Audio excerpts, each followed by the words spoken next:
علم کی ردا YouTube channel please like share and subscribe my YouTube channel. بچوں، آج ہم اردو بال بھارتی جماعت دوم کی کتاب سے صفحہ نمبر 3 پر بیوقوف بڑھیا یہ کہانی پڑھیں گے۔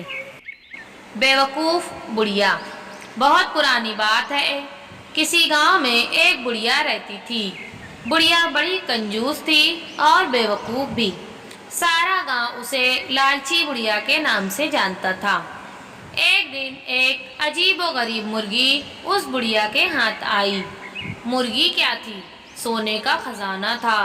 اس نے جو پہلا انڈا دیا اسے دیکھ کر بڑھیا کا منہ کھلا کا کھلا رہ گیا۔ انڈا دوسری مرغیوں کے انڈوں جیسا نہ تھا بلکہ سونے کا تھا۔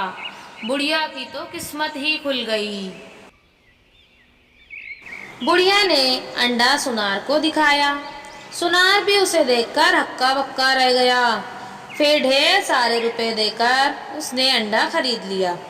اس کے بعد یہ روز کا معمول ہو گیا۔ مرغی انڈا دیتی اور بڑھیا اسے بیچ کر ڈھیر روپے لے آتی۔ ایک دن بیٹھے بیٹھے بڑھیا کے جی میں خیال آیا، مرغی روز ایک انڈا دیتی ہے، ہو نہ ہو اس کے پیٹ میں بہت سے انڈے بھرے ہیں۔ بڑھیا یہ سوچ کر جھنجھلائی کہ کمبخت مرغی سارے انڈے ایک ہی دن میں کیوں نہیں دے دیتی؟ اگر ایسا ہو جائے تو وارے نیارے ہو جائیں۔ اس نے سوچا کیوں نہ مرغی کے پیٹ سے سارے انڈے ایک ساتھ نکال لوں۔ کون روز روز انتظار کرے؟ بس پھر کیا تھا، بڑھیا نے مرغی کو پکڑا اور اس کا پیٹ چاک کر ڈالا۔ مگر یہ کیا، وہاں تو انڈوں کا نام و نشان بھی نہ تھا۔ بڑھیا نے اپنا سر پیٹ لیا۔ اب تک اس کو ہر دن سونے کا ایک انڈا مل جاتا تھا، اب وہ بھی جاتا رہا۔ بڑھیا اپنی بیوقوفی پر بہت روئی اور پچھتائی۔ اس طرح اس نے مرغی بھی کھوئی اور سونے کے انڈے بھی۔